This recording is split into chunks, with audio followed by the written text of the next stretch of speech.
Hi friends, I'm Neerja. Today we are going to discuss neoclassical theory of management. The neoclassical theory is the extended version of the classical theory wherein the behavioral sciences get included into the management. The word neo means new in this history.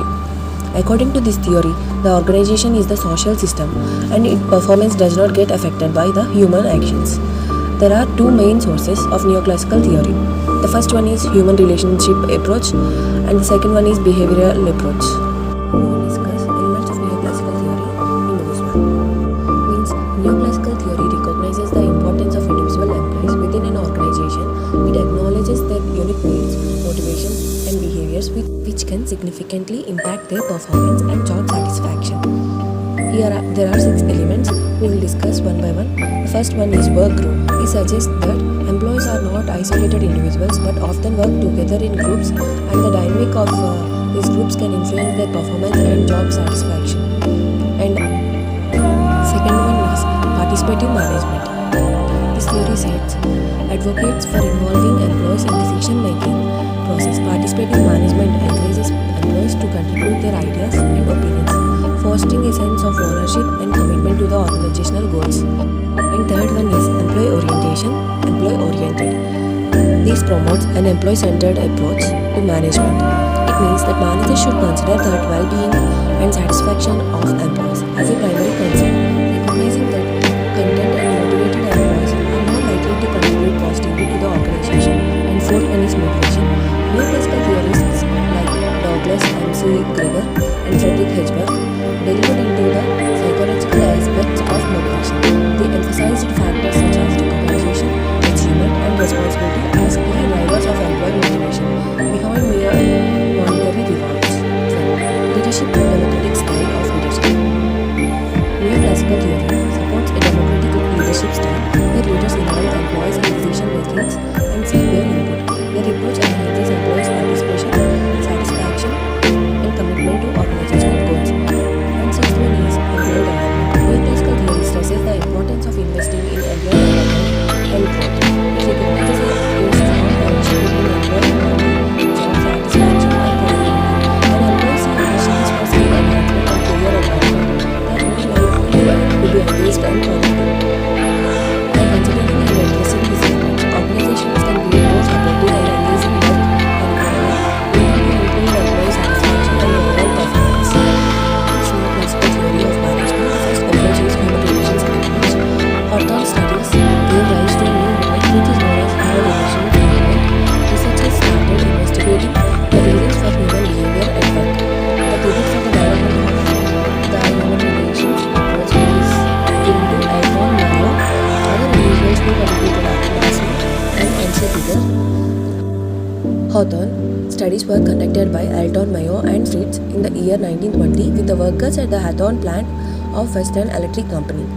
They conducted in 1924 a team led by Alton Mayo, he is a psychologist, and Ruth Leesberger, socialist, investigated the real causes behind this phenomenon.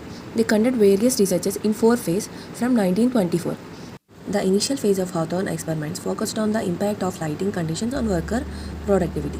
Researchers manipulated the lighting levels in the workplace to observe its effect on worker output. Results were unexpected. As lighting was increased or decreased, worker productivity improved in both cases. This led to the discovery of Hawthorne effect, where the mere act of observation and inclusion in a study positively impacted worker performance, shifting the focus of the experiment.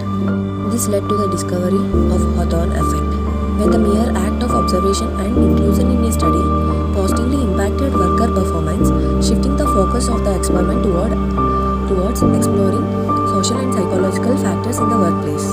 And the second phase of Hawthorne experiments is relay assembly test room experiments. It is from 1927 to 1932. In this phase, researchers studied a group of female workers who assembled telephone relays in a separate test room. Changes in work conditions such as rest breaks and working hours were introduced to measure their impact on productivity. Researchers found that productivity increased when conditions were improved, but it also increased when conditions were made less favorable. This reinforced the Hawthorne effect and suggested that factors other than physical conditions were influencing worker performance. And now they conducted the third phase, that is interviewing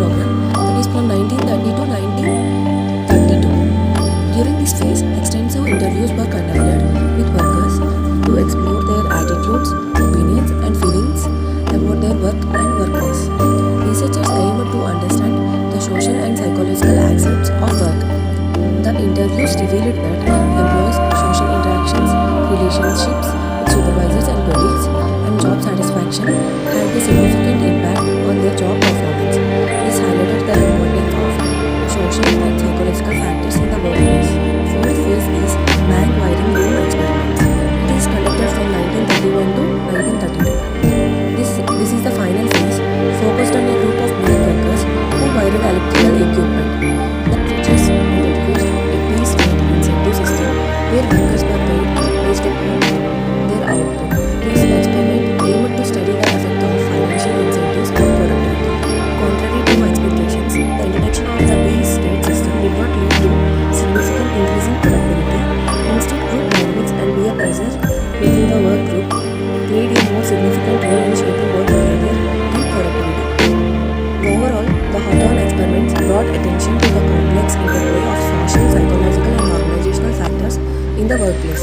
They challenged traditional management theories and highlighted the need to consider human factors, group dynamics, and employee attitudes in understanding and improving work performance. These findings have had a lasting impact on the field of organizational behavior and management. Second approach in neoclassical management is the behavioral approach. It is a refined form of human relations approach. This approach focuses on individual behavior, group behavior, job design, motivation, leadership, and communication. This approach emerged in the later years of 1940s. This approach is the basic of management discipline, organizational behavior, and this approach is not applicable universally to all the organizations which operate in different social, religious, and cultural backgrounds. Like because it depends on the specific context, cultural resources, and complexity of human behavior, making it less suitable for every organization or situation. Some scientists contributed to behavioral approach. We will discuss some. First one is Abraham Maslow hierarchy of needs. This theory is a psychological concept that categorizes human need into a pyramid-shaped hierarchy with lower level needs at the base and higher level needs at the top. In short, hierarchy consists of psychological needs, safety needs, love and belongingness needs, esteem needs, self-actualization needs. Psychological needs. The most fundamental needs such as food, water, shelter and sleep necessary for survival. And the second one is safety needs, the need for physical and emotional security including personal safety, employment and health and financial stability. Third one is love and belongingness needs, the desire for social connection, relationships, love and a sense of belonging within a family, friendship or community. Esteem needs, the need for self-esteem, respect from others, recognition, achievement and a sense of accomplishment. Fifth one, self-actualization needs, the highest level of the hierarchy representing the desire for personal growth, fulfillment of one's potential, creative and self-fulfillment. According to Maslow, individuals seek to satisfy these needs in a hierarchical order, with lower level needs taking precedence until they are met, allowing higher level needs to become motivating factors.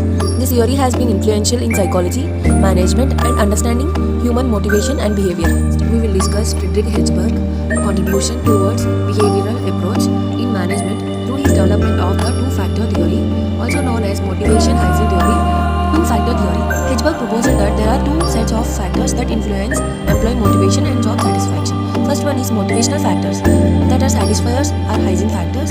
These factors are related to the nature of work itself and include elements such as achievement, recognition, responsibility, advancement, and the work itself. But when present, they motivate employees and contribute to job satisfaction. And the second one is hygiene factors. These are also called as dissatisfiers or maintenance factors. These factors are associated with the work environment and include elements such as pay, work conditions, company policies, supervision, and job security. Their absence can lead to dissatisfaction, but their presence does not necessarily motivate employees. Next, we will discuss Douglas MC Krieger contribution toward behavioral theory of management through his theory X and theory Y, which provide contrasting views of how managers perceive and interact with employees. Theory X. In this view, managers tend to assume that employees are inherently lazy, lack ambition, dislike work, and require close supervision and control. Theory X managers often believe that employees need external motivation and are primarily driven by rewards and punishments. Theory Y. In contrast, Theory Y suggests that managers can hold more positive perspective of employees. Managers who stick to Theory Y assumptions see employees as motivated, responsible, creative, and capable of self-reflection. They believe that employees seek autonomy, enjoy work, and are intrinsically motivated to achieve organizational goals. This Theory X and Theory Y encourage a shift